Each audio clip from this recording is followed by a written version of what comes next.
MRI की consent form में सबसे पहले हमारे पास क्या आता है, पेशेंट का नेम, हमने पेशेंट का नाम मेंशन करना है, ठीक है। उसके बाद डेट मेंशन करनी है।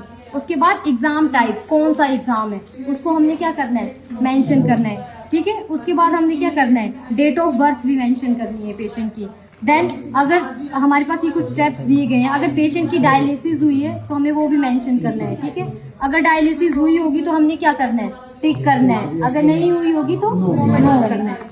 उसके बाद आता है कोई भी किडनी रिलेटेड डिजीज तो नहीं है पेशेंट को, हमने क्या करना है, उसको भी मेंशन करना है। अगर पेशेंट को कोई भी किडनी से रिलेटेड डिजीज होगी तो उसमें हमने क्या करना है, टिक करना है। अगर नहीं होगी तो नो पे टिक करना है, ठीक है।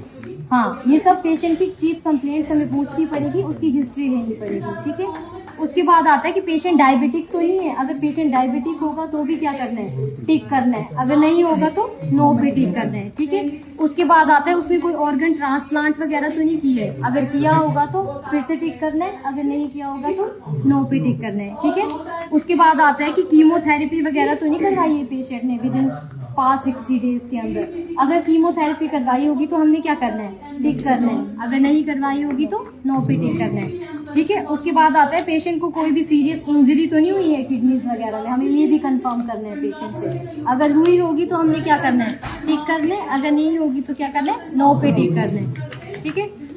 उसके बाद आता है एडिशनल क्लिनिकल हिस्ट्री, मतलब इसमें आप क्या कर सकते हो, पेशेंट की प्रीवियस हिस्ट्री ले सकते हो कि अगर उसने पहले एमआरआई करवाया था तो उसको क्या सिम्टम्स थे, ठीक है, क्या क्या उसकी इंडिकेशंस थी।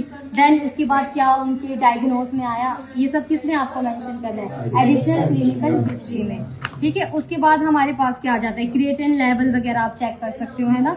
उसके बाद क्या आएगा, सब चीजें लिखी होंगी कि हम आपको कॉन्ट्रास्ट मीडिया दे दें, इसकी वजह से आपको कोई भी अगर एलर्जिक रिएक्शन होता है, अगर आपको कोई भी बाद में दिक्कत आती है तो ये किसकी रिस्पॉन्सिबिलिटी होगी, पेशेंट की रिस्पॉन्सिबिलिटी होगी, ठीक है।